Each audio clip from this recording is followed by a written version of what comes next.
have as our moderator, Robert Hagar, and I'm going to read a short bio of his. Raised in Woodstock, Vermont, graduated from Woodstock High and Dartmouth College. First experienced Vermont politics nearly 60 years ago during a summer job at WCAX-TV in Berlin, where he ran the audio control board for weekly television appearances by Vermont's then governor, Robert Stafford. Hagar went on to 35 years as a correspondent for NBC News, overseas and in Washington. He retired back to Woodstock 11 years ago, and he is going to introduce the candidates and describe the ground rules for tonight's debate. Thanks very much, Bill. I just want to say I like that little incident about running the microphones for Bob Stafford when he was governor in 1959. And what I like is that a year and a half later, he ran for Congress and won. And they ran the next 9 elections in a row for Congress and won. So it winds up 30 years in the House and Senate after I opened the microphone for him. So, mere coincidence? I think not. Anyway, welcome to our candidates, Matt Dunne and Sue Minter and Peter Galbraith.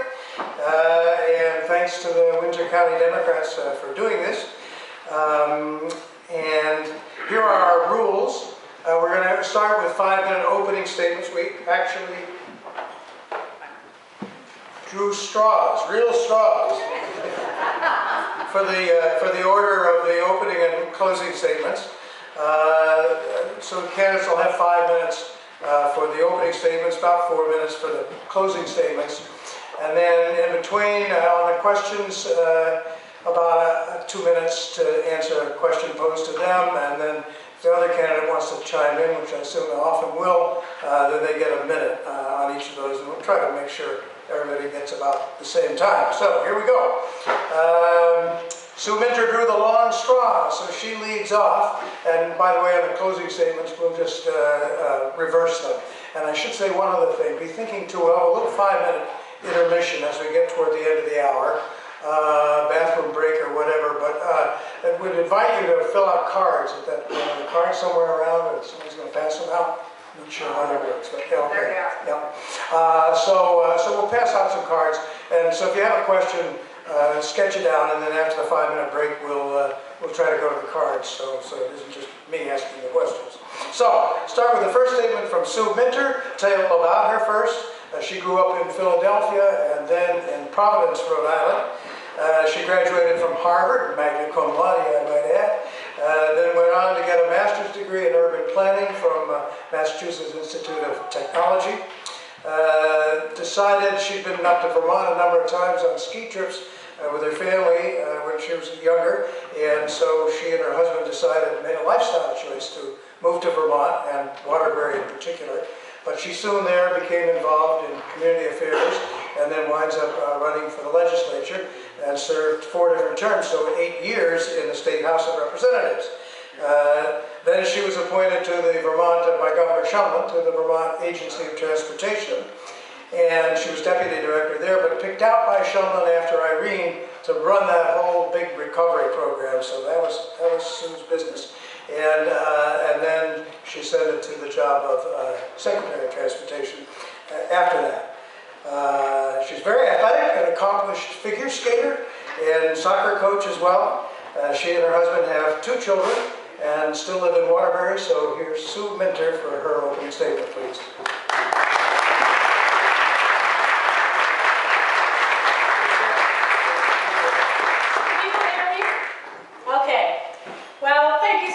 Being here. Thank you for sponsoring this to the Windsor County Dems. Thank you for keeping our Democratic Party strong.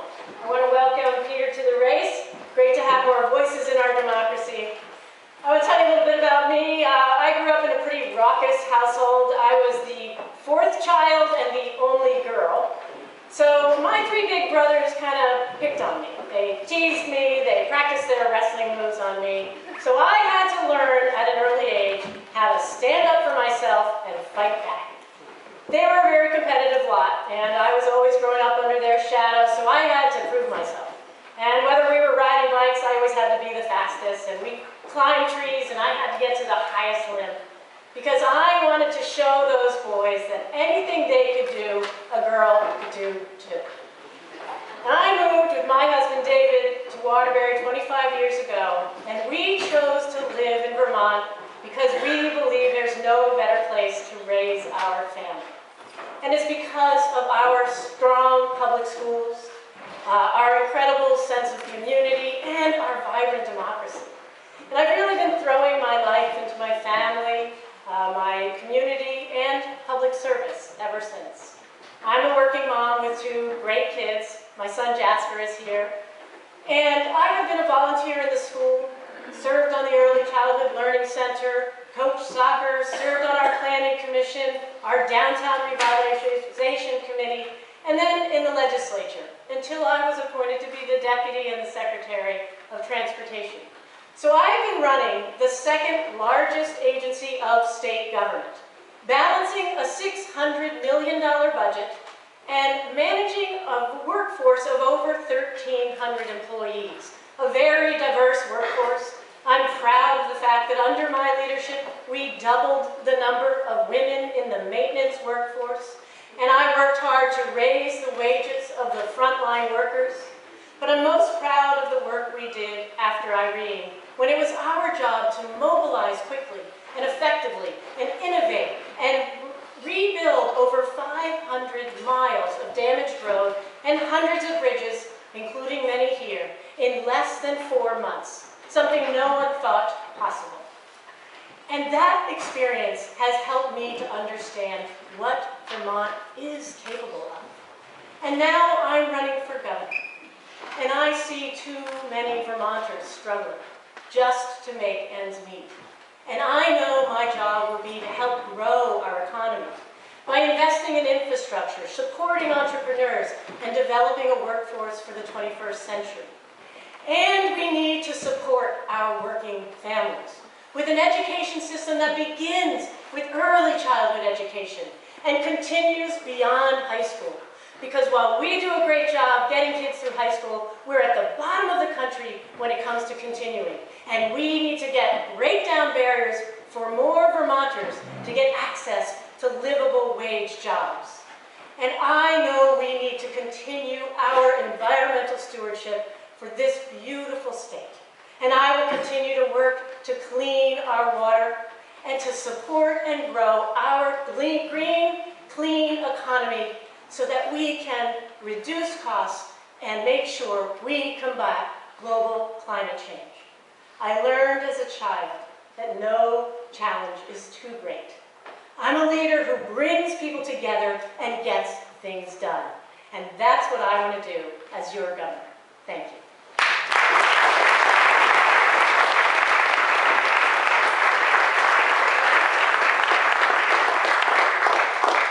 So Peter Galbraith drew the straw for 2nd position. By the way, we've got bells. Boy, do we have bells. 3 different people brought bells to help with the timing. But our timekeeper, Genevieve Lemire down there, by the way, she's going to show you too when you're approaching time, but that's Genevieve, so she'll hold up a card if you're getting close to the time. So Peter Galbraith was raised in Boston. His father was John Kenneth Galbraith, a well-known economist, and served in the Franklin Roosevelt and John F. Kennedy administrations.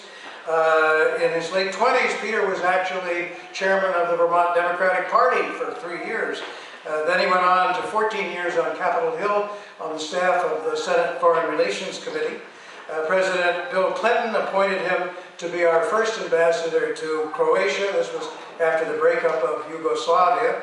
He's there during the Bosnian War, so he played a key role in the peace process in the middle of 1990s. Then working for the United Nations, he helped to set up the first government for the little Pacific island nation of East Timor. And 7 years ago, he was appointed the UN's #2 representative in Afghanistan. He was dismissed on that, and I don't mind to tell you because it's a good scrap. I mean, he got dismissed because he was so critical of Governor Karzai's, I think that's the 2nd election, of fraud in the election, which time has shown was the correct period. conclusion to draw. Anyway, that brought him back to Vermont, and there he's been consultant on international affairs in the interim, but more importantly for us, decided to run for the legislature and has 2 terms now in the state senate for 4 years. So Peter Galbraith. Has 3 kids, I should have mentioned.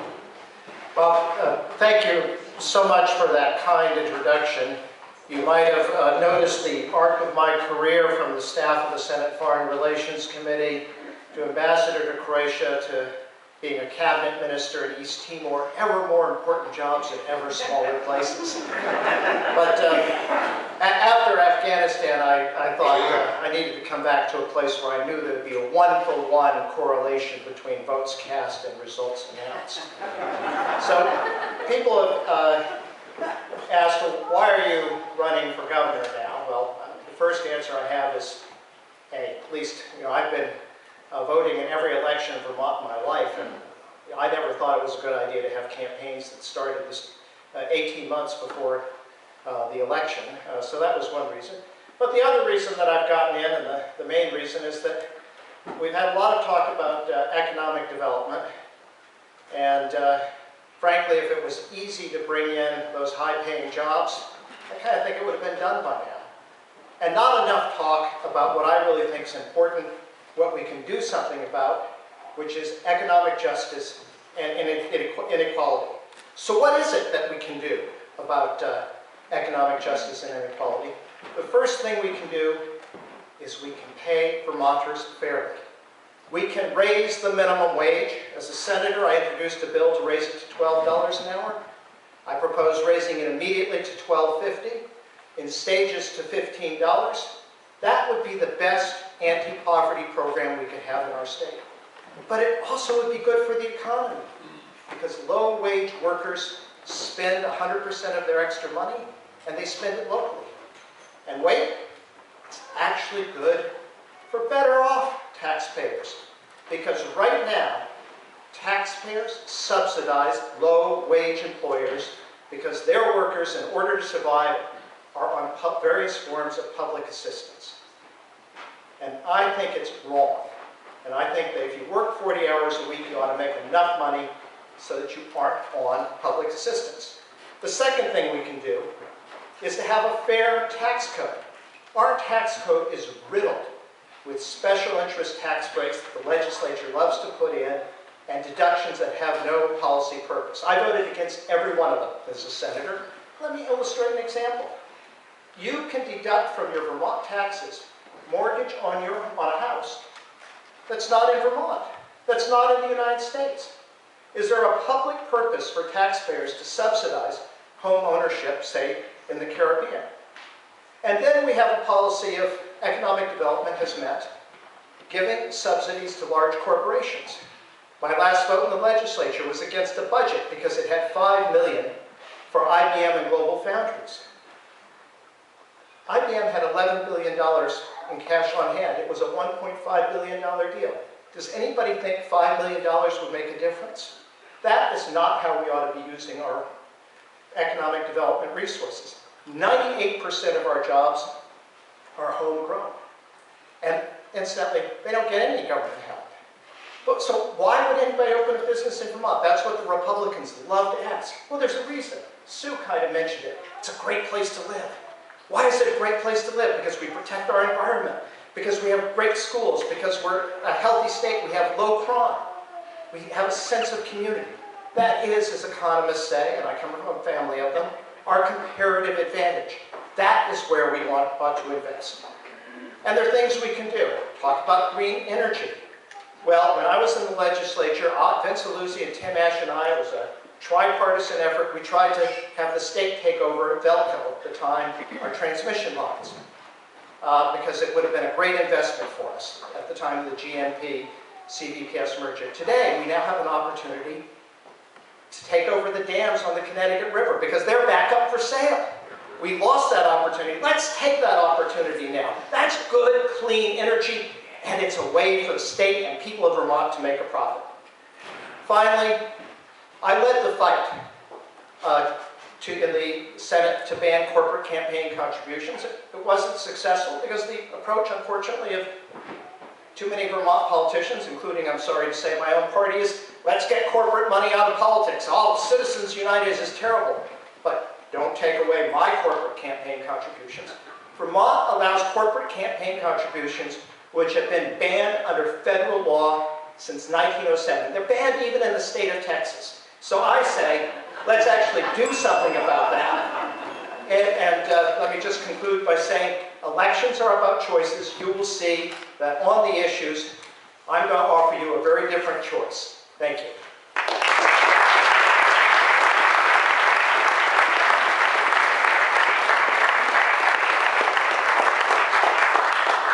So Matt Dunne is from right here in Heartland. Lives in the farmhouse where he was raised. Went to Hanover High School and then Choate and then on to Brown University. Was elected right out of Brown to the Vermont House of Representatives at the age of 22. Served 4 terms, so 7 years in the State House. Then took a break for 2.5 years when President Bill Clinton appointed him to run the In-Service Corps, AmeriCorps Vista. Then he returned to Vermont after that 2.5 years, back to the legislature, elected again, this time to the state senate, where he served for 4 more years. The last 8 years he's worked for Google as their national director of community service programs. He and his wife continue to live right here, and they're parents of 3 young children, so Matt Dunne.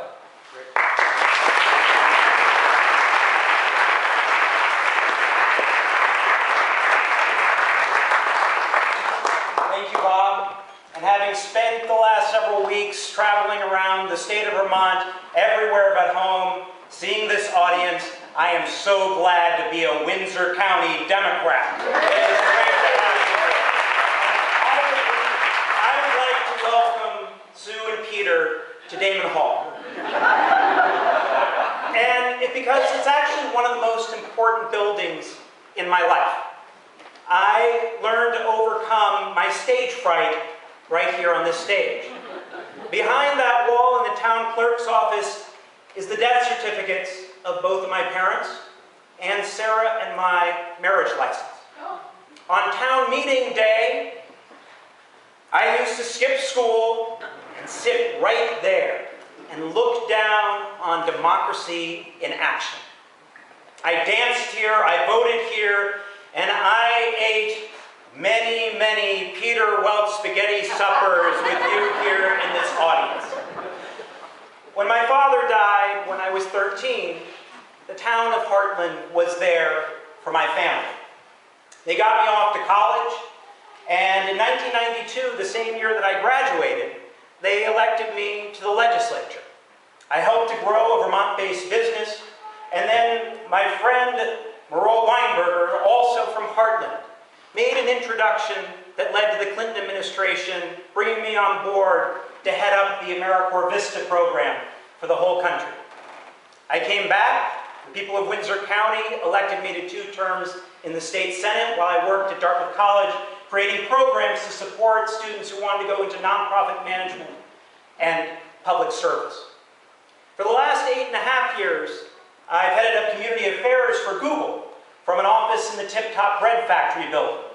And from there, I brought high-speed internet to communities across the country, invested hundreds of millions of dollars in affordable housing, and invested in programs that trained thousands of low-income girls how to code so that they can participate in the new economy. 7 months ago, many of you here in this room started on a journey with me across the state of Vermont to listen to our neighbors talk about their successes and their struggles. In parts of this state, poverty is rising and families are homeless. Our lakes and rivers are threatened by depreciated old wastewater infrastructure, and we are facing a heroin crisis that is threatening a generation of Vermonters, bringing violence to our communities, and literally killing our young people. But out there, we also heard from a lot of cynics. And those cynics said, Healthcare reform is dead. A small state like Vermont can't possibly do anything about climate change. That you can't deliver broadband to every Vermonter.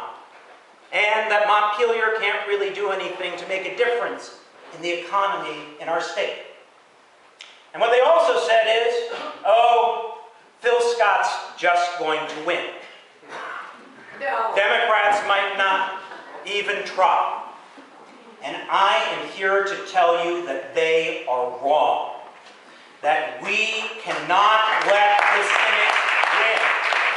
Because if we do, the only platform plank that Phil Scott has run on is that he will be a governor who puts a stop to all of the progress that we have made.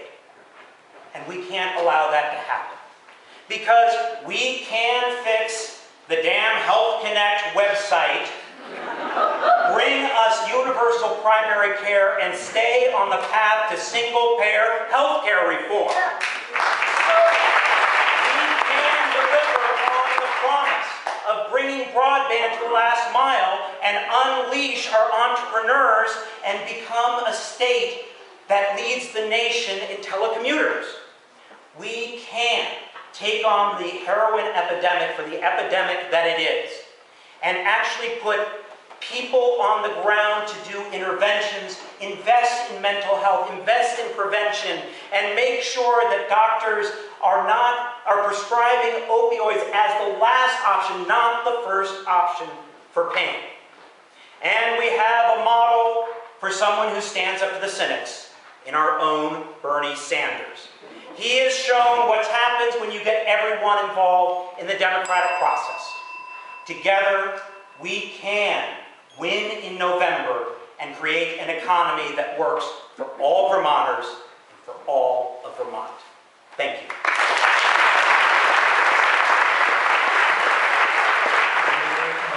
You mentioned Lieutenant Governor Phil Scott, so whether it's Scott or Minter, you know they're going to come on strong on the issue of higher taxes and increased state spending. It's always been a favorite Republican theme. So on the Democratic side, I've heard most of you say that property tax is a problem, but Democrats traditionally are more cautious about promising relief on the income tax side. I've heard Sue and Matt say that the priority still needs to be on the challenges that the state faces, which is kind of code 2 for don't be afraid to increase spending. I've heard Peter Galbraith talk, and I'll do this question for you, Peter, too, first. They talk about increasing the income tax for higher income Vermonters, or at least eliminating a lot of the deductions which you referred to, and even adding to the payroll taxes by 1 or 2% to pay for enhancements to health care. So, Senator Galbraith, do you think that taxes are too high? Is that a cause for concern, or should the emphasis really be on solving problems, which means increased spending? Well, I'm touched with the concern of Phil Scott and Bruce Listman for affordability. Because for them, affordability seems to mean cutting the state budget and services. The reality is the governor of Vermont's not going to do very much about general affordability. He's not going to control, or she is not going to control cost of housing, the price of heating oil, the cost of a car, gasoline, all the things that really go into affordability. But you know, what they're talking about is affordability. It's not going to affect the affordability of people who can already afford Vermont. What I'm talking about raising the minimum wage is those who can't afford Vermont, and we're going to give them I'm proposing a 30% pay increase for these people. Now, with regard to taxes, yes, I think I'm not afraid to say we won't raise taxes. I think it's a mistake to have said we wouldn't raise broad-based taxes. One of the ways we do it is to eliminate special interest tax deductions and that have served no policy purpose. And I'm happy to talk about that till the cows come home. And on property tax, yes. I actually think it's the tax people hate the most. I think we ought to pay attention to that. I would like to transfer more of the cost of education from the property tax to the income tax. When I was on the finance committee, I got 3 of the 7 members, just short of majority, to do that. Again, by eliminating the pass-through of the federal deductions, we could have held the line on property tax. I think that's the way to go. So in the end, we need one of the reasons we lose support for public services is the tax code is so unfair. So if we have a fairer tax code, I think we'll have the kind of support for the kind of state that we all love. Something tells me that Superintendent Matt Dunne will want to get in on this. Thank you. You know, solving our problems is critical, and we can't ignore our challenges. And it's not just about taxes. I know what it looks like when you don't solve problems. When I was in the legislature in 2009, we started having bridges closing down in emergencies, even the Lake Champlain Bridge. And we learned that 20% of our bridges were structurally deficient. And there were safety challenges all over. I spent 3 years in the legislature pushing with a bipartisan approach for a transportation infrastructure bond fund. And then I was able to be the administrator of those funds. We invested, we innovated. We're building bridges faster, cheaper, and smarter. We built one in a weekend just down the road here. I hope you participated in that. Instead of an 8-year process, we now build bridges in an average on 2 years. And we've gone from 20% to just 7%. We have to face our challenges. We can't let the water fail like it did in Flint. We have to face our challenges, and it's not just about taxes, it's about innovation and solving problems. Matt? So when we have, over the last 5 years, come back to the legislature, they have faced deficit after deficit. They've cut resources to the most vulnerable, they've eliminated frontline workers, and then they've gone and increased a few taxes. And then they come back with the same thing, year after year after year. What needs to happen fits into 3 categories. One is that we need to build a stronger economy to grow our base. The second is that we need to be smarter about the way that we do government. And I believe we actually spend too much money on information technologies that don't work very well. And what we also need to do is that we need to tackle healthcare costs. Because the cost of healthcare in the state of Vermont is going up $650,000 a day. A day. It is affecting everything in our legislative budget, in our school budget, and our budgets at our kitchen table.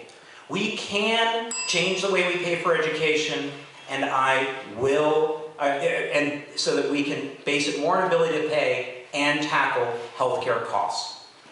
So if we don't get it out of savings, don't get it by growing the economy, though, would you consider income tax increase? You know, if you have to? I believe that we should shift the way that we pay for education towards the ability to pay. But I'll tell you, if we don't tackle the cost of healthcare in the state of Vermont, we're going to just raise taxes and then have a deficit hitting us the next year. Okay, let me go to a new subject here, regulations. This one's going to be for Matt. Right or wrong, Vermont is often characterized as being unfriendly to business. On the other hand, there's a reason for regulations and controls, permitting. They protect our quality of life here in Vermont. So I've heard you say, Matt, that you would like to speed up Act 250, dispute resolutions, things like that, or said you ought to have a representative in Montpelier looking out for various businesses when they want to expand, help them navigate their way through permits. So is Vermont unfriendly to business? Is it justified or not? It is not. And I've had the experience of helping to grow a Vermont-based business to over 100 employees in Wilder, Vermont. We created a software company that served commercial printers around the world. I've also been able to run a major part of a global company from an office in the tip-top bread factory building in downtown White River Junction. I left that job 4 weeks ago to run full-time, and I'm glad to say that the Google office is continuing to be open with Googlers there. But something that people may not know is that when Google came and talked to me about coming, we talked the terms, we got very excited, they said, "How soon can you move to San Francisco?" And I said, "How soon can you open an office in Vermont?" And we went out. And now we have a piece of that, and they understand the value of having a piece of their operation right here in the Green Mountain State. We can make things friendlier to small businesses. We can create a single portal that small businesses can go to, building on what Jim Condos, who is here, did for businesses that start. Any business that's operating should be able to go to one place to achieve everything they need to make it simple. We can invest in the infrastructure to allow businesses to succeed, which means broadband and cell service coverage throughout the state. And we can have a project manager that allows for any business to be able to navigate state government quickly, efficiently, and effectively so they can get back to doing what they do best, which is create great jobs in the great state of Vermont. Anybody else? Is Vermont unfriendly to business? So I think what we have is a culture that believes that Vermont is unfriendly to business, and what I want to do is make government work more efficiently and effectively for anyone receiving permitting. And I've done this in my agency of transportation. We created a whole new strategic plan focused on performance and efficiency and innovation. We have reviewed all of our business processes and actually started to look at making customer service our focus. I want to do that throughout state government.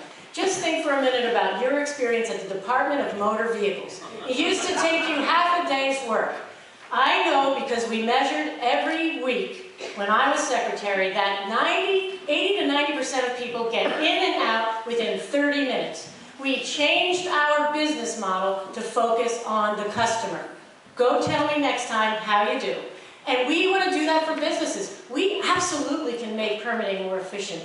We've done that working in the Agency of Transportation and the Agency of Natural Resources. We got 500 miles of rail done in 4 months. We can do better. I'm going to do that as your governor. So the water crisis in North Bennington is not a result of too much regulation. It's a result of too little regulation and inadequate enforcement. And so I think the regulations that we have here in the state of Vermont, particularly Act 250, are extremely important to the quality of life that we have. Of course, it could be better, it could be faster, but I don't think that that is the core problem that we have in the state of Vermont. And more broadly, we're not going to find magic solutions. We're not going to end up growing the economy because the state of Vermont does not have excess resources. We're not going to radically change how government does. So let's focus on the things where we really can accomplish something, where we can make a difference. Again, I come back to a higher minimum wage. I come back to a fairer tax code. So the next question is for Sue Minter, and I'm glad she talked about the environment in her opening statement, because that's what this is going to be about, and particularly global warming. And my excuse for asking you is that you were on deck for that Hurricane Irene recovery, and they say that if climate change occurs and gets worse and worse, that we may have more extreme weather events like that. But the nub of it is this argument about the aesthetics versus alternative energy. So Peter has said that he's flat out against windmills on the ridge lines, which is where the only place we put them. And the legislature, I think, is still considering whether or not to give towns what almost amounts to a veto over projects, solar projects in their area. So how do you feel about this, about trying to balance the alternative energy with the aesthetics of it? Well, what I can tell you is I think that climate change is the greatest challenge we face in this generation. And we all looked it straight in the face with Hurricane Irene. And I can tell you that it's not just real, it's here. And it's all across this country. I was honored after Irene to be selected to serve on the President Obama's climate change task force and met leaders from across this country dealing with climate disruption. Whether it's drought in Los Angeles and throughout California, fires, and flood in the middle of this country, and of course, extreme precipitation, which we know will come further and faster here. So there's not a question in my mind that we must do everything we can to go forward as quickly and as aggressively as we can to continue to transform our energy future to a clean, green economy. It's already one of the fastest growing sectors of our economy. We have 16,000 jobs, and actually our economy is growing. It's growing in several areas, including renewable energy. This is the moment, the issue of our time. There are many things we can do. We can do more microhydro. I just saw a great example in Bennington, a new innovation where they're cleaning the water and adding energy and cleaning up a brownfield site. Win, win, win. We have great entrepreneurs. We have great opportunity. It's not a question in my mind. We must proceed quickly and aggressively. Yes, there's an issue that we have to deal with aesthetics. We have to look at the Section 248 process. We have to get more access to more communities in the siting process. But we cannot say no to any form of renewable energy. We have to be thoughtful about how we do it in the Vermont way, capitalizing on newer technologies that can have lower impact. So I say forward motion. It's so important, especially for our next generation and the future of this planet. So who else wants in on that? Yes, Peter. I agree. Global warming is the most serious long-term threat to our planet, just as nuclear weapons remain the most serious short-term threat. But that does not mean that every proposed solution makes sense. Just to back up, I've followed this issue for more than 25 years. Since when I was with the Senate Foreign Relations Committee, I shepherded through ratification in 1987, the very first international treaty to address global warming, the Montreal Protocol on substances that delete the ozone layer. And in the Senate, I introduced the first bill, initiated the process that successfully banned hydraulic fracking in the state of Vermont. But, as I said, not every solution makes sense. These industrial wind turbines, this is not just a matter of aesthetics. They destroy some of the most pristine ecosystems in our state because you aren't just parachuting down the windmills. You're building giant roads that destroy wildlife habitats, that destroy watersheds. And they go into the poorest and most remote part communities of our state where people don't want them. And I think that's not fair.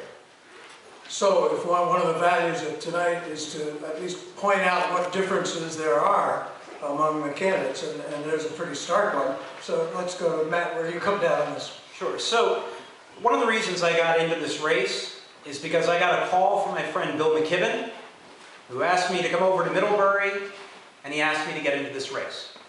And he asked me to get into this race because he said, Matt, it feels like Vermont is stuck, and we need to get unstuck. And he meant in a whole bunch of different ways, whether it was healthcare reform, or making sure that we had cell and broadband, but also so that we could continue to lead the nation in renewable energy. And it doesn't take a winter like this to know that climate change is real.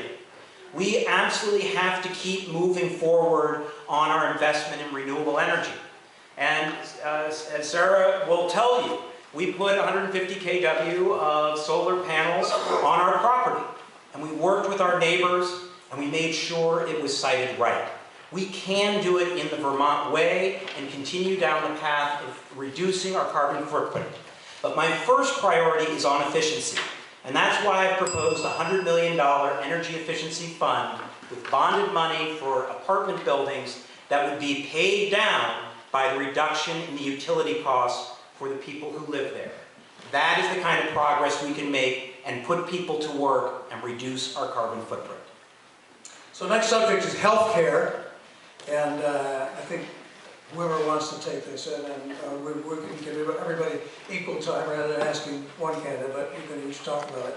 But that sure was Governor Shumlin's Achilles heel, I mean, in my view, from the beginning, because that was his centerpiece right away, was the universal single-payer system, and eventually he had to give it up. And also added to that, the failed proposal, not failed, but all the problems with the Vermont Healthcare Exchange, which is another issue, that's Obamacare. But I hear all three candidates say that, that's a given, that everybody, I think, in the panel believes that the healthcare exchange needs fixing. But beyond that, I've heard all three of you, I believe, call for universal primary care. And I'm not really sure what that means and how it would work.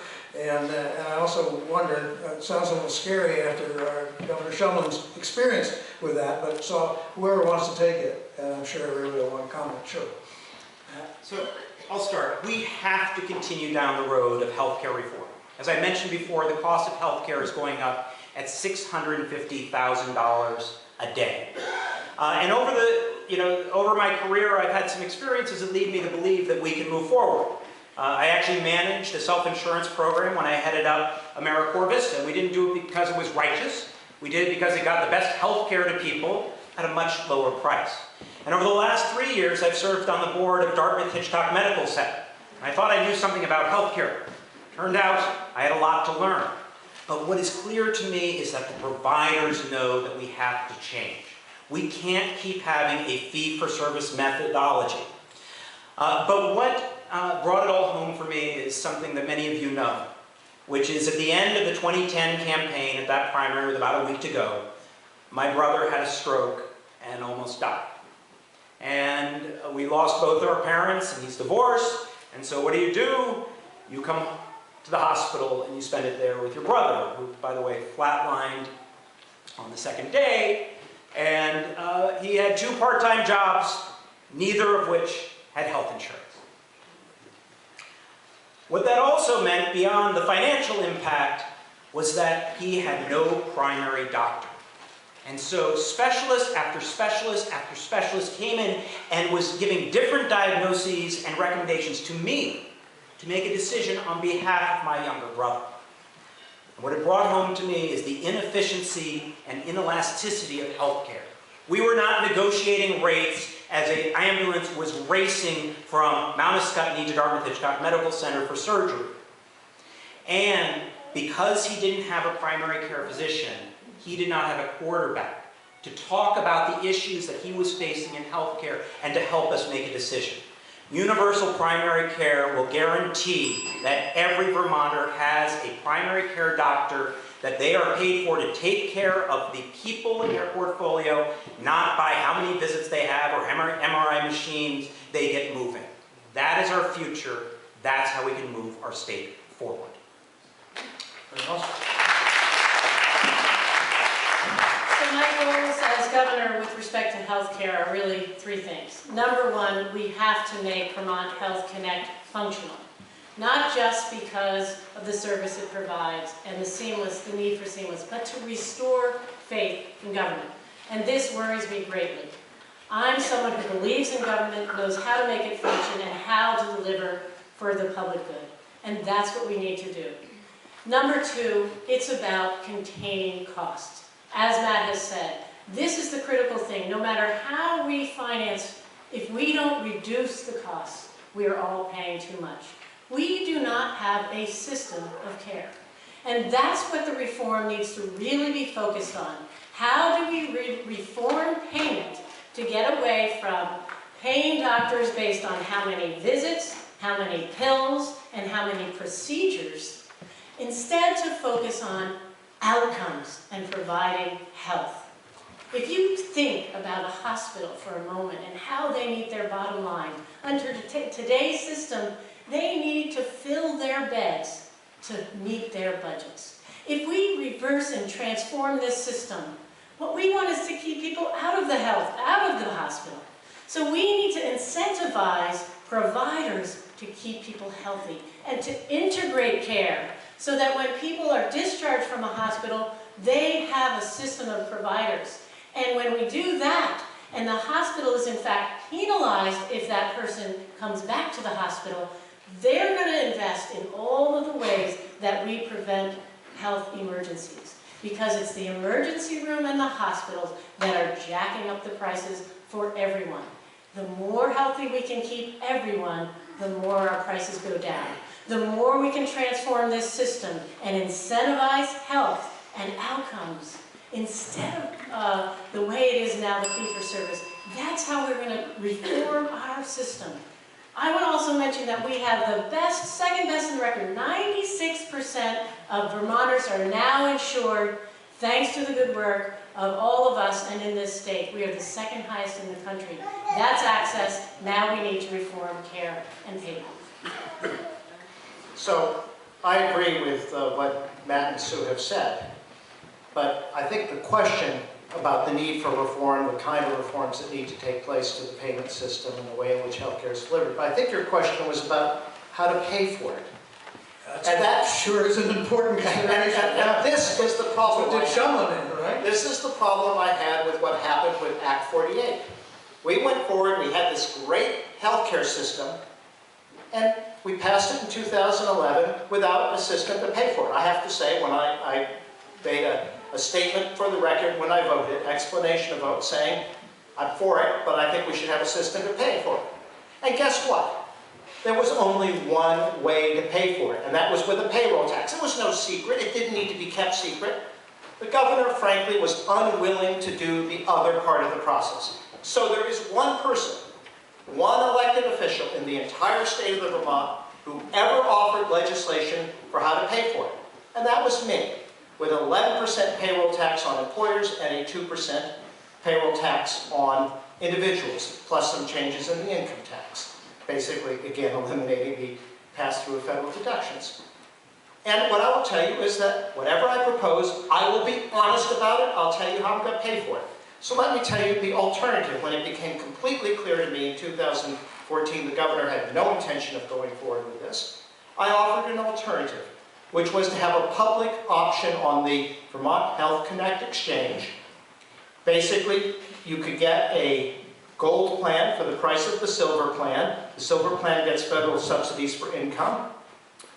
And every Vermonter could get, their policy would be subsidized $40 a month for an individual policy, $120 a month for a family policy. Naturally, this would be far and away the most attractive program on the exchange, so it would bring everybody to that one public option. You get the administrative savings of single payer, at least for those people who are on the exchange. And what was the cost? It was a payroll tax of 2.2%. Again, this was all worked out with the Joint Fiscal Office. So I believe that we can go forward with a public option on the exchange. I believe we should subsidize it. I believe we should pay for it. And precisely because we are close to universal coverage, I think that is the way in which we address the kind of problems that Matt described with his brother. I'm going to suggest, instead of taking a break like we said we were going to do, we're getting all these questions now, a ton of them. So I think if I can pick them off on the fly, then we just keep going. And if anybody really needs a break, the restrooms are downstairs or whatever, accessible from the rear. But let's just keep going, because I've got all these questions. We don't need to pause to... I'm getting a bunch of them on gun control. So just to pick one out, do you support background checks on all gun sales? How about safe storage laws? I think I'm going to address it to Sue Minter, because she's the one candidate I've heard say that she believes that there should be background checks of all sales, not just gun stores, but also flea markets, private sales, everything. I'm not sure. Throughout this country, and unfortunately, in Vermont, we are not immune. And I'm going to tell you particularly where we are not immune, and it's behind closed doors. I know that in 2008 or 2013, we had the 8th highest rate in the country of domestic homicides, and the majority of those with firearms. I believe it is time for us to go forward on common sense gun laws. I am a supporter of the Second Amendment. I honor our hunting heritage, and I believe the Second Amendment and gun safety can and must go hand in hand with common sense laws like background checks. Now, I'm the only one who has stepped forward to propose this. I'm the only one of these candidates who has not previously been endorsed by the National Rifle Association or received an A rating from the National Rifle Association, and I plan to stand up. I am not afraid. I'm not afraid because I think it is our time now. The ground is changing on this issue across the country, and if a small state like Vermont can actually lead, we can make real change. We are not asking to undermine the Second Amendment. We want to make a difference. And we know that background checks actually work. In states that have endorsed required background checks for handgun sales, there has been a 46% decrease in incidents of men killing their wives. This matters. It matters to many women. I was just visiting a domestic violence safe house in Rutland last week. This issue is rampant. It's not talked about. I'm bringing it into the ocean, into the light, and I want to protect women in their homes and reduce suicide.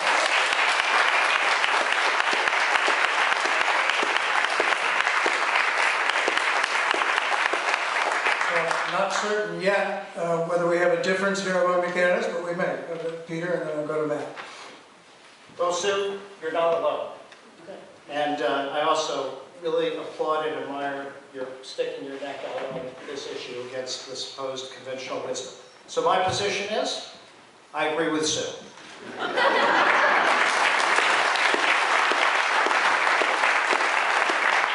And one other thing, I'm a gun owner, and I agree with Sue. Yeah, I grew up here in Heartland, where we taught hunter safety in the school gym.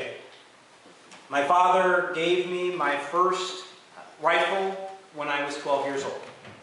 For a long time, I felt that Vermont was immune to gun violence because of the deep respect that we had for firearms in this state that we were taught at a very young age. But I have to tell you, our state is changing.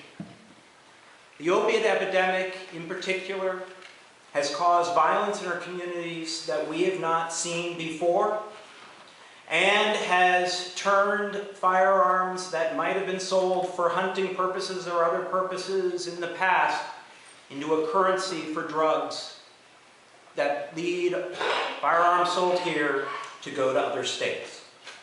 We need to make sure that we take steps to prevent there from being gun violence in our state, because there is no gun owner who wants to wake up one morning and discover that a firearm that they sold was used in an atrocity.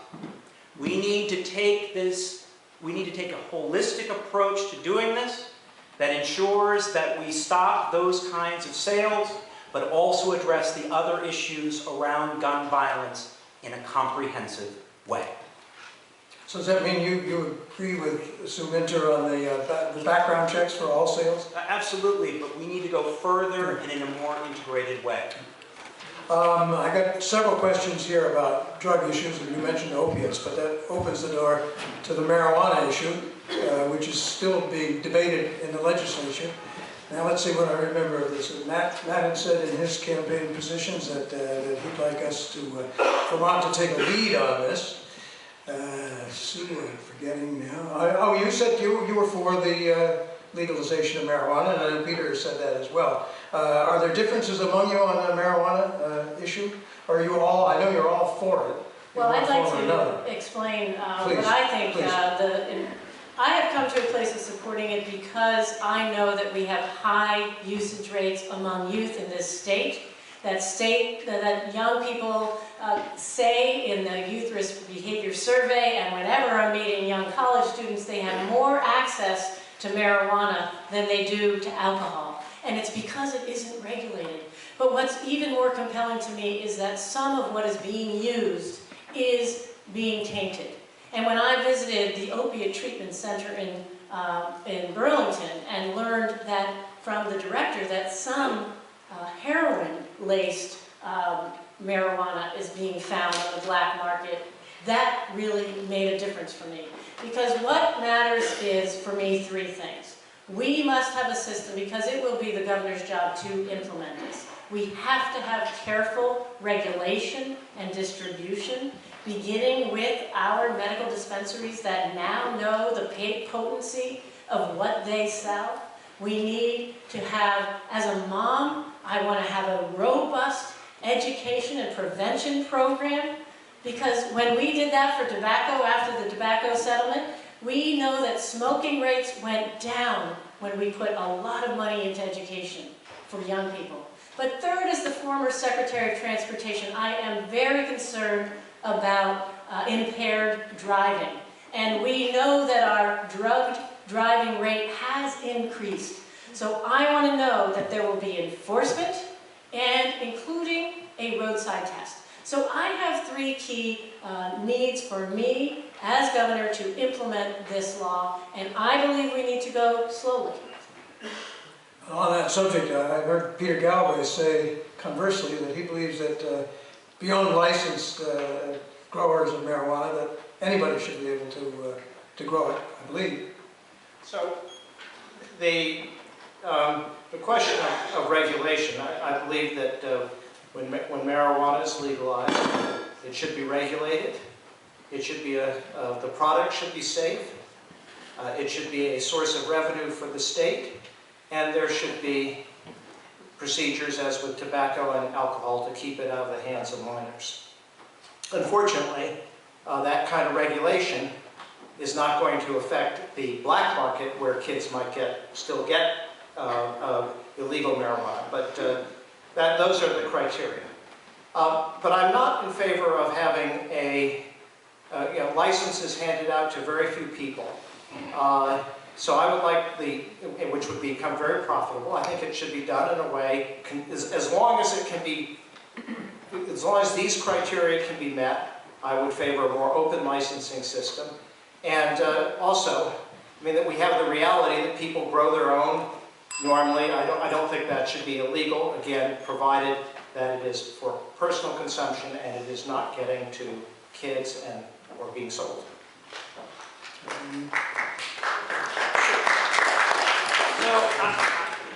I don't believe prohibition has worked. And I'm not sure there's anyone who does. We have a black market that is getting marijuana into the hands of young people who have developing brains. I have 3 young people who are 10, 7, and 5, and I do not want their brains affected by marijuana. And what I have come to believe is that actually moving to a regulated, legalized marijuana distribution system will reduce the amount of marijuana that is in the hands of young people, will give us the resources to be able to do the kind of prevention and enforcement that was talked about. But I also believe we need to move quickly, because surrounding states are planning on moving with referenda, similar to that in Colorado. And my concern is that we actually do marijuana regulation in the Vermont way, which means labeling, which means safety, which means clear enforcement, not having edibles, and allowing us to do it in a controlled environment so that we do it safely. We do not want to be reacting to other states. We want to be setting the agenda for the region.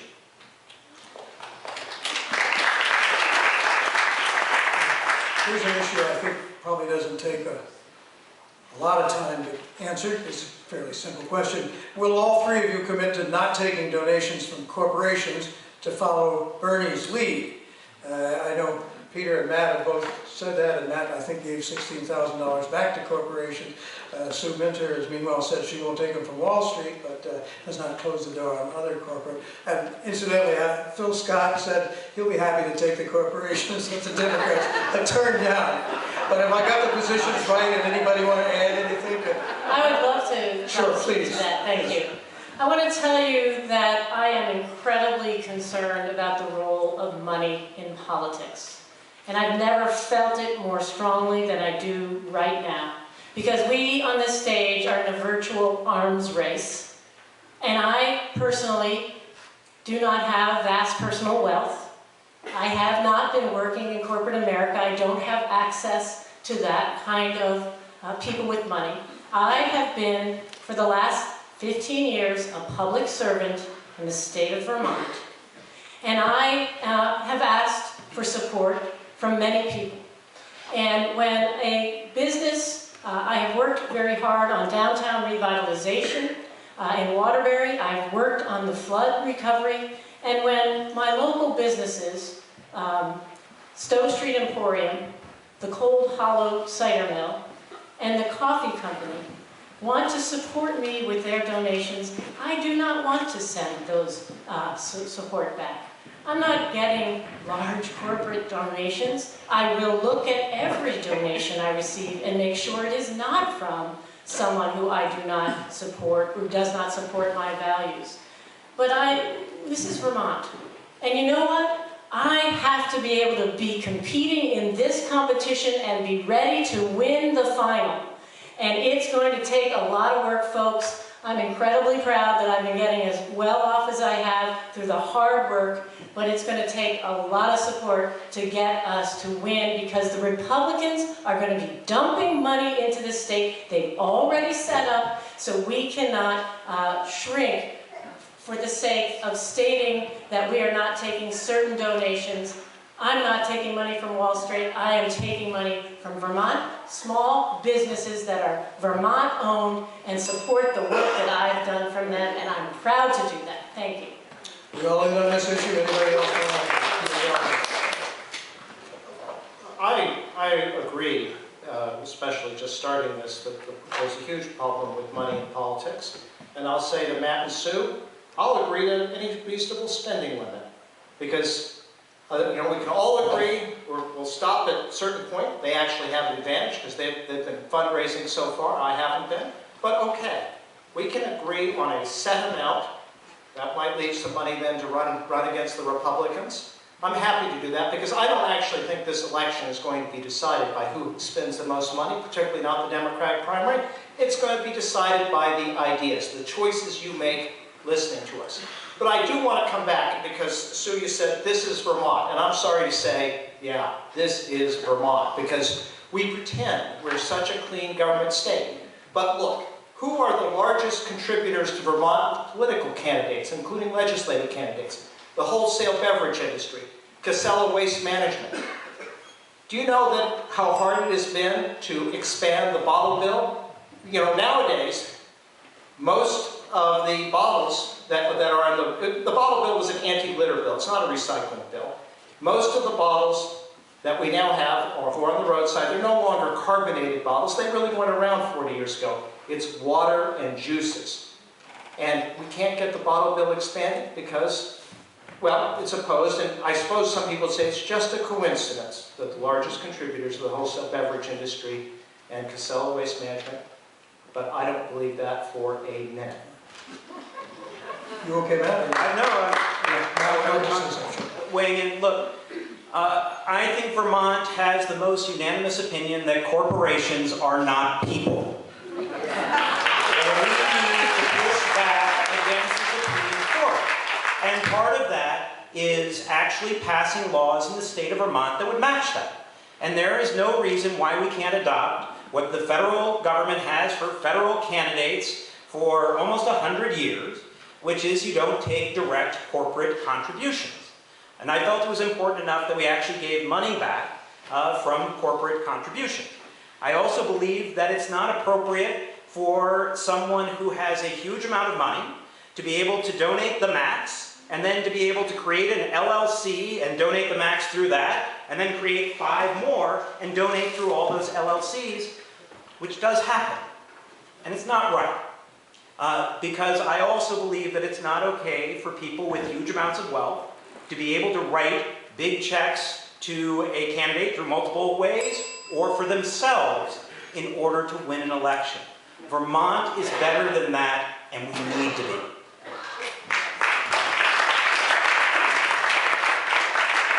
So here's a question about schools. You're in a community where school choice is an option, and where many of the surrounding towns value their freedom to choose the appropriate high school for their children as well. Would you speak to this issue, since we feel pressured by the state to change this option? I'd enlarge it too to the whole question that's such a dilemma for Vermont about trying to consolidate schools and yet not running over towns' feelings about sending their kids out of the township, and on the pressure on the property tax, which everybody's talked about. I'd throw that out to anybody that wants to tackle it. It's a tough one. We can go on to the next question. So much fun. Okay. think that we need to be thinking long and hard about how we change the way that education is delivered and paid for in the state of Vermont. I do, however, have some real concerns with Act 46. I'm not a repeal person, and I want to be clear, because there are some of those in this audience, because I think the objectives are right. We went from 128,000 students to 78,000 students since 1998. The other thing, though, to keep in mind is that during that time, the number of special ed students stayed exactly the same. And as a result, the cost per unit goes up if we do right by those students. What I do have concerns about is arbitrary numbers of students under a governance unit that are forced onto communities that have a school system that is working well, meeting the objectives, investing in early education, and reducing their special ed in the long term. We need to make sure that we are doing this in a Vermont way. For the communities that were already planning to merge their governments, the extra incentives in the bill were great. They allowed them to do it in a responsible way with extra resources to go through that process. But for so many of our schools, we are talking about the most difficult integration process imaginable, particularly in places where they tuition out for high school almost evenly to different schools. To be able to have that conversation in the long term takes time and focus. On the other side, I actually believe we can consolidate other resources. We do not need 60 superintendents to oversee 78,000 children. We also can roll up to the state payroll. We do not need to have each separate school district have its own payrolling system. It can happen centralized and save money. We can also do it as with electronic student records, so we don't lose kids, particularly low-income ones, who move. That way we can actually start to look at our state as a system, understand where we're doing well by our kids and where we're not, and create a better education for all of our children. So we really do have to have a statewide conversation about declining enrollment and what it means for the future of our school governance. And that's why I know communities are having very difficult conversations. And as I've been traveling around, I have learned so much about how different school education districts are throughout the state. My husband is on our school board, I'm in Waterbury, and our district is one in which it's a difficult conversation, but regional, I don't like the word consolidate, I talk about regional. We have 7 different school boards, 7 different budgets for 1,800 students. If we regionalize and have one governance system and one budget, there's no question that we can create efficiencies and I think better quality education opportunities for the students. It's not easy, but it can be done. But I have begun to hear from you, from folks in Putney, passionately about concerns about these changes. Because I know, and I'm listening, it doesn't work the same everywhere. We have to be flexible. The next governor will appoint the 4 members of the Board of Education, and that's the place where the review has to take place. And I agree, we have to have a longer timeline, and we must have flexibility moving forward. Well, I agree that we need to be flexible, and I agree that there may be efficiencies, particularly on the administrative side. It's not clear to me that consolidation is going to save money. And I think maybe if we take a step back here, the state has spent about 5% spends about 5% of the state GDP on education, and that's roughly the same percentage it's been for decades. But what's happened, it's true that we have declining enrollment. It's also true that we have better schools. In the 1970s, I taught at Wyndham College in Putney, and my girlfriend taught at the Leland and Gray High School in Townsend. And it was a pretty provincial place then. The kids really had almost no experience of anything from the outside world. She was from Virginia, and they had a hard time, and she didn't speak with a Southern accent, but they had a hard time understanding her. Well, today in Leland and Gray, they teach Chinese, Mandarin. And guess what? They take a trip to China. Well, that kind of change means it costs money, but it also is incredible quality for the students. So, I mean, yes, obviously, one shouldn't waste money. Where there are efficiencies that can be had, fine. But again, it is the growing quality of our schools. It's why Vermont's a wonderful place to live. It's why it's part of it is our economic development, not money to IBM and Global Foundries. It is putting our money there.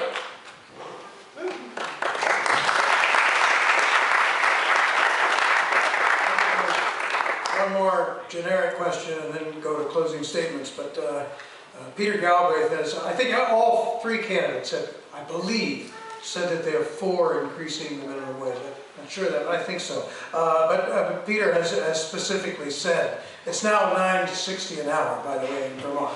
Next year it goes to 10. But Peter Galbraith has said go to 12 right away.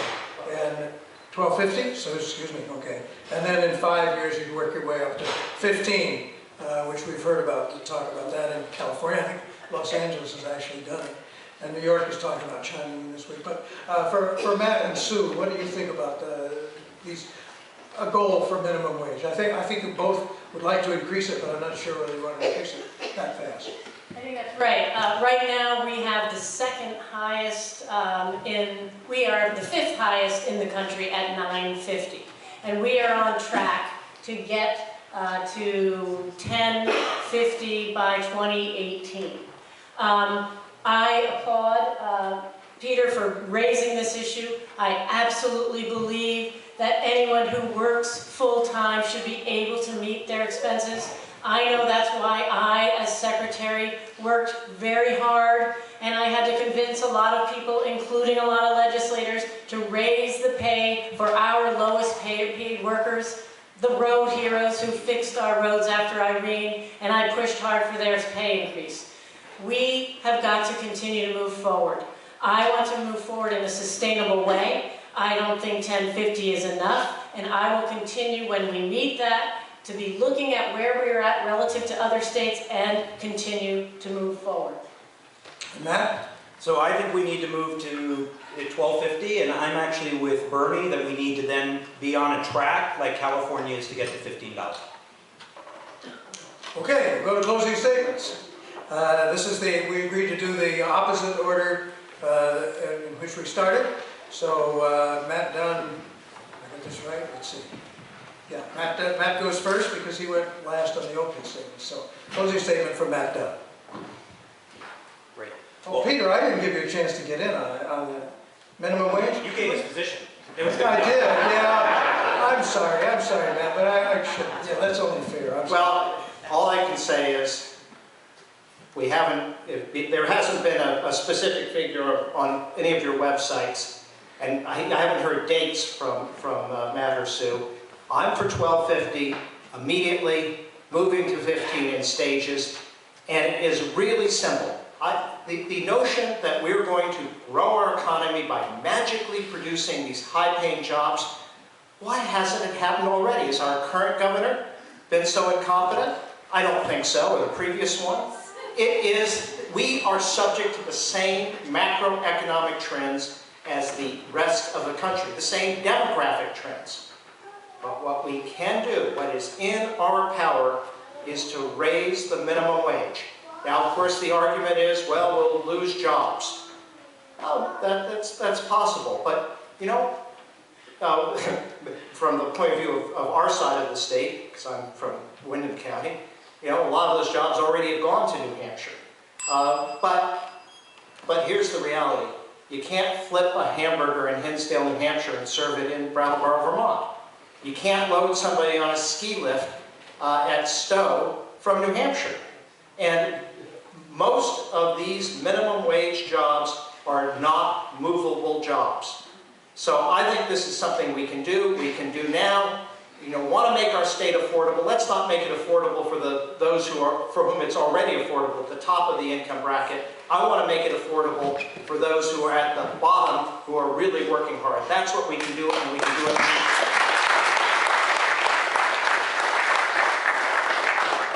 closing statements are supposed to be about 4 minutes, and we'll start with Matt Dunne. Sorry for the false alarm. No worries, no worries. Well, thank you, Bob, and thank you, Bill, wherever you are, and Windsor County Democrats for putting this on. And I would like to say that it's clear that we are the party of ideas and optimism, and what a contrast with the national Republican circus.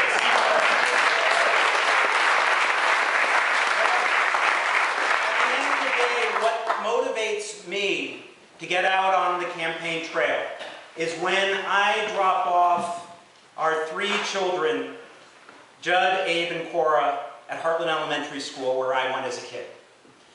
Because when I drop them off and watch them run into that school, I think about what kind of future is going to be for them and their generation. Will they be able to raise a family and thrive in this beautiful state?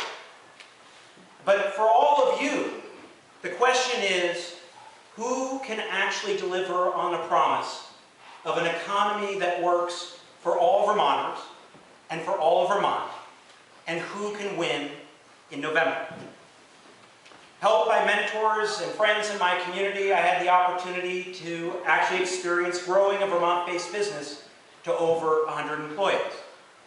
I served in the House and the Senate, where I led legislation to redevelop our downtowns, bring Wi-Fi to rural areas, and even help support the microbrewery revolution we are seeing in our state. And when I was asked to head up the AmeriCorps Vista program, it was the Clinton administration, so they didn't say just run it. They said transform it into a poverty-fighting operation for the 21st century.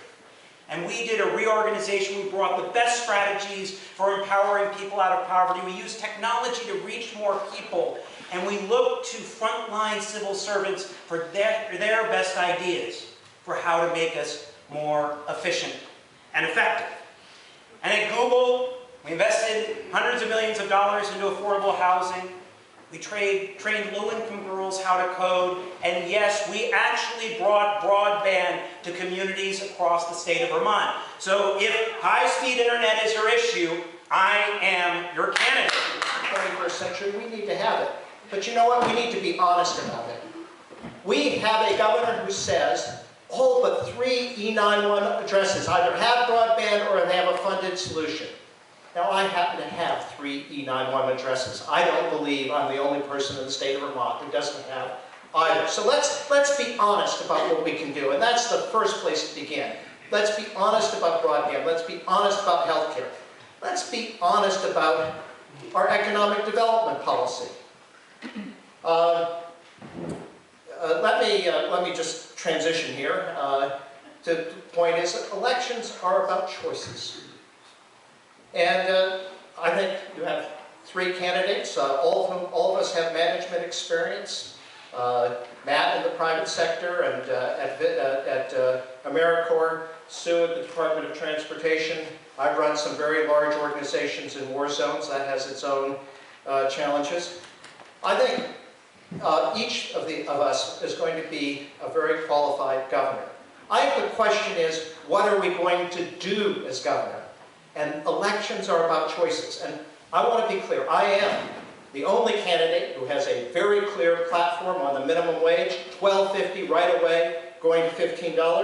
I'm the only candidate you hear who's talked about corporate welfare. I'm the only person who's come out and said, I'm against giving your tax dollars to global foundries. I was so strongly against the IBM money, which was put into the bill after it passed both the House and the Senate. I voted against the budget along with Senator Anthony Fleenan. I'm going to be clear, I think Green Mountain Coffee Roasters is a great business. But when we give them $10 million, we ought to get it back before they go and move their coffee buying business to Switzerland to escape U.S. taxes. We gave a tax break to the cloud computing industry. The tax department said your products are subject to the sales tax. They hired lobbyists. They came and said, Vermont will be a technology hub if you get rid of this. Of course, the same argument they made in every other state. $4 million. Same time, we're cutting a budget to 860 families, $125 a month with disabilities. So it goes. So I think we need to have a policy that of getting rid of these tax breaks, of getting rid of the corporate welfare. I'm the only candidate who is talking about putting a public option on the exchange. This is something that will make healthcare affordable and will move us towards single payer. I'm glad that Matt has returned his corporate campaign contributions. I applaud him for it. I have never accepted any corporate or PAC money or special interest money. I never will. And I have led the fight to get corporate money, to ban corporate contributions to candidates. And I'm willing to call out the fact that so many of our legislators are saying, let's get rid of Citizens United, let's amend the US Constitution, but please, my hand is outstretched, and because I would like to have my corporate contribution. And finally, I'll say on the same issue, on renewables. I am for a green economy. I would like to see us go out and buy those dams on the Connecticut River. That is a great investment. I'm for properly sited solar, done the Vermont way, or the way the Vermont way as it should be, taking account of the concerns of local communities, Act 250 town plans, not the Vermont way as it has been done by the Public Service Board. But I am not in favor of industrial wind on these sensitive, ecologically sensitive ridge lines, which is not green because those RECs are sold out of state. You know, if Connecticut wants to have green energy, put the wind turbines on Connecticut hills, not on Vermont hills. Thank you.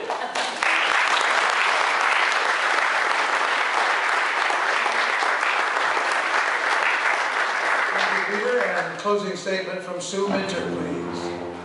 I really want to thank everyone for coming out tonight. We've really been talking about really important issues, and it does make me proud to be a Democrat and to be a Vermonter. And as I've been traveling in this journey that I'm on, I just see more and more too many Vermonters struggling just to make ends meet. Last week, I was in Bennington. I met a family. The husband had 2 jobs. They only owned 1 car. His wife had to shuffle him between his jobs and care for her disabled child. So she could not earn an income for their family. And they had a real challenge to make ends meet. But you know where I met this family? It was at a fundraiser for a homeless shelter. And they had it in them to give to those less fortunate. And their story inspires me. Because I know I want to be the governor that breaks down barriers and helps make life easier for families like them. And I know that our state is capable of great things. People often ask me, why I'm optimistic. It's because of my experience of actually working in people in their toughest times. And I believe in Vermont. I believe Vermont can be a state which is a magnet for young people, of innovators and entrepreneurs. I believe Vermont can be a state where we invest in affordable housing and our downtowns and protect our ridgelines and our working landscape. I believe Vermont can be a state where we continue to lead on transforming our energy future to address global climate change and get off the carbon economy. I believe Vermont can be a state where we build ladders of opportunity to get more Vermonters livable wage jobs and break the cycle of poverty that is growing throughout our state. I believe Vermont can be a state where women have economic security and are safe in their homes, and where young women can grow up knowing they can be anything, even a governor.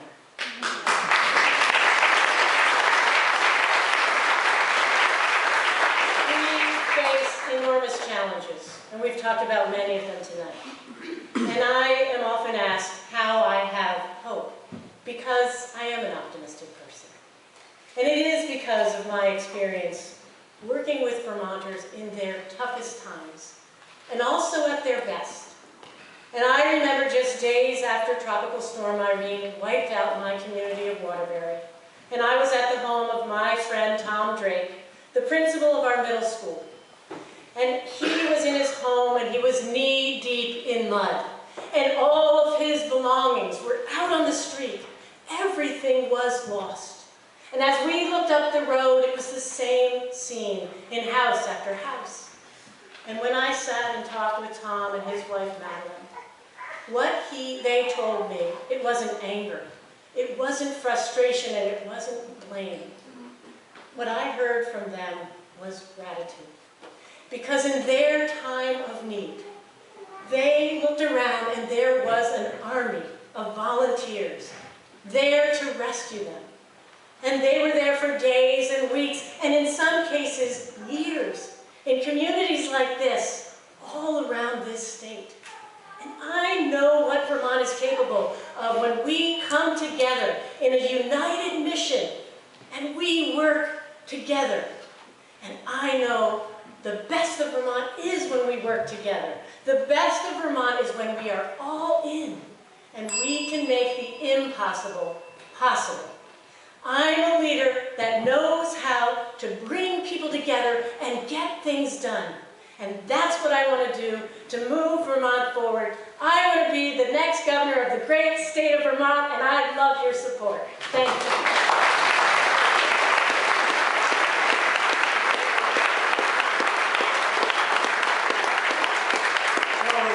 Another 2 months before the filing deadline. Shep Smith, for instance, has not said, he said he might consider saying something in May. The primary is the second Tuesday in August, so that's August 9th. So thanks everybody for your questions. They were very interesting. I wish you could have got to more of them, but thank you very much for all those questions. Thanks to our excellent candidates.